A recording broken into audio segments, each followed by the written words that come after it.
A few years back, I was director of marketing for a live theater, and the web designer over time got tired of all my questions because I knew that tourists are going to buy their tickets before they leave on vacation.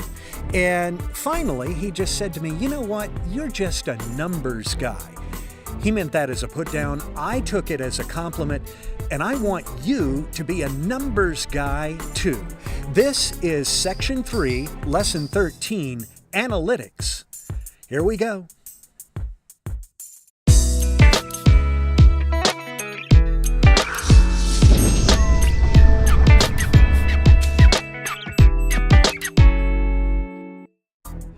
First of all, of course, we have to ask, what's analytics?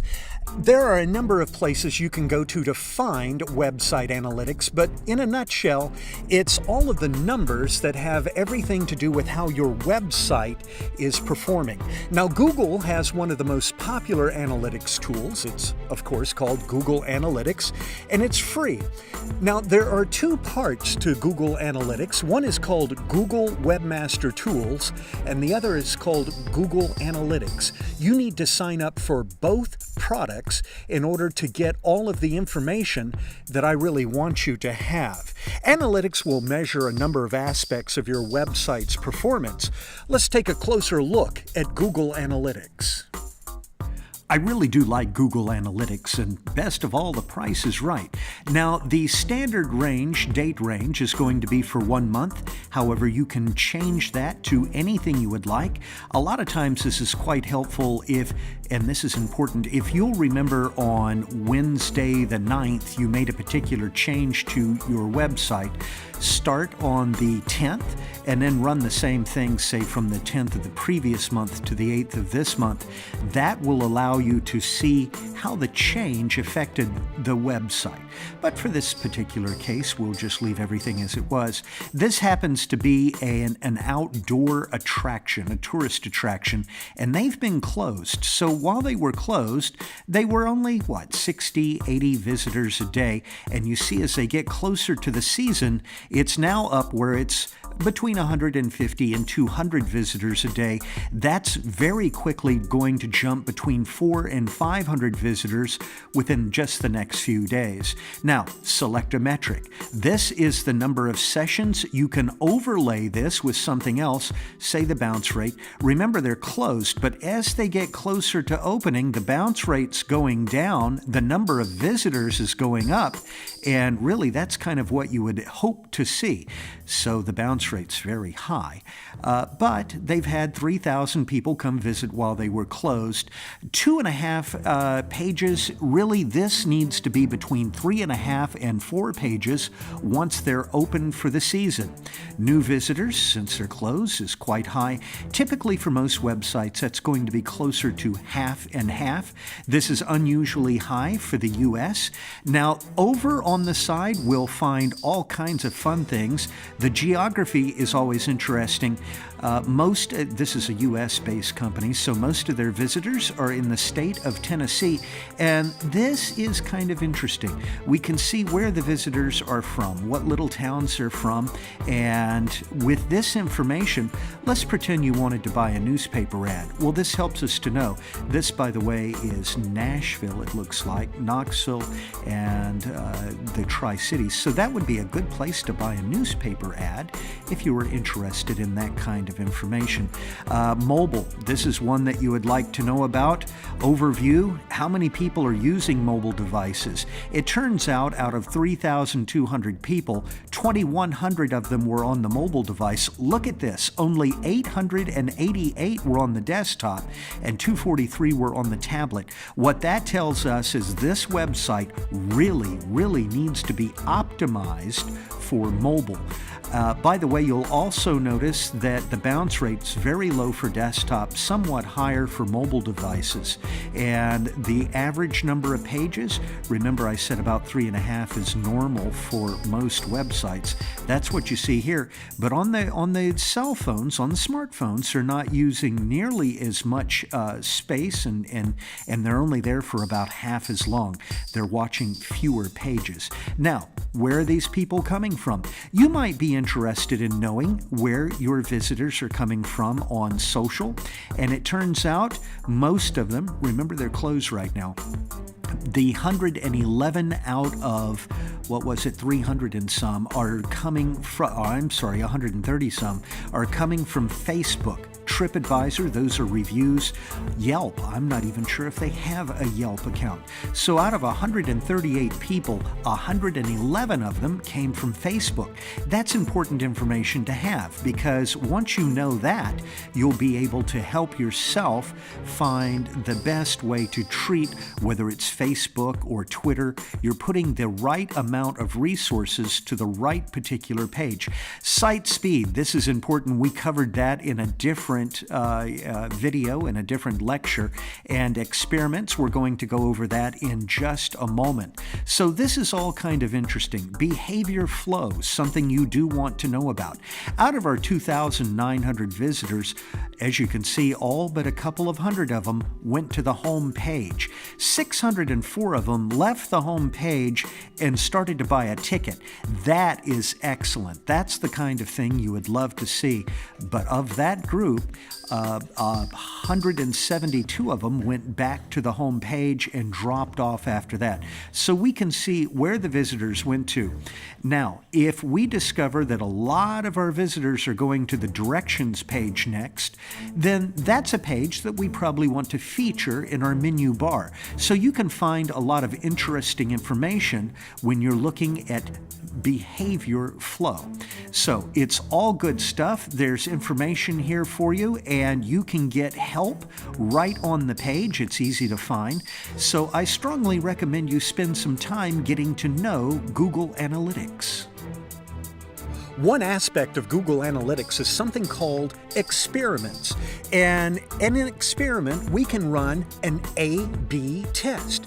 What's an A/B test? An A/B test is where you take two of the exact same page and make one change to the page. You'll be surprised to discover that you'll make a single change, it will make a huge difference in your conversions. Let's take a look. The A/B test is fairly simple. What's going to happen is a group of visitors here are going to type in our keywords, and Google will very kindly send half of them to an A page and half of them to a B page. Now, the pages are just alike except for one change, and what we're trying to do is get the visitors to take an action, and either the visitor will or will not take the action on both pages. The action can be anything we can measure. For example, maybe we're asking folks to sign up for a newsletter or to go deeper into the site. Maybe we want to measure the bounce rate, but whatever it is, it's a measurable action. We will use our Google Analytics to determine how many people took the action that we wanted them to take. That page, in turn, becomes our champion, our control page, and we'll make another change. We'll take another 800 or 1,000 people from Google and repeat the process again and again over the course of a year or 18 months. Will really improve the quality and conversion rate of our page. Now that we know what an A/B test is, let's set one up. Before we start our experiment, we will want to have uploaded our two pages, our A and our B page, onto the server. The odds are the A/B page, the A was one you already had, and the B we've already talked about what we want to do with it. Over on the side, notice how I can scroll down this menu. Second from the bottom is one called Behavior. I'm going to click on that, and it opens up a submenu, and I'm interested in the item called Experiments. This is where we're going to run our A/B test. We'll click Experiment, and it is going to load up for us a title. We can use whatever we want, A/B test. Select a metric, now bounces, page views, session duration, or we can create our own objective. An objective might be, did they fill out a form or sign up for an email? In this particular case, we're going to use the bounce rate. What is a bounce? A bounce is when somebody comes from another website, say Bing, and they've done a search, they come to our site, they're on the landing page or home page for just a few seconds, less than 60 seconds, they leave the site from the same page they came in on and they disappear. That's called a bounce. And for most of us, if you have a bounce rate in the mid-30s or 40s, that's awfully high. And in this particular case, we would like to do something about it, and we're going to do an A/B test. How much of the traffic do we want to participate in the experiment? We'll say 100% for us. We'll leave email notifications off. Of course, click on the next step and we will be taken to another page. Remember, we have already set up our A/B.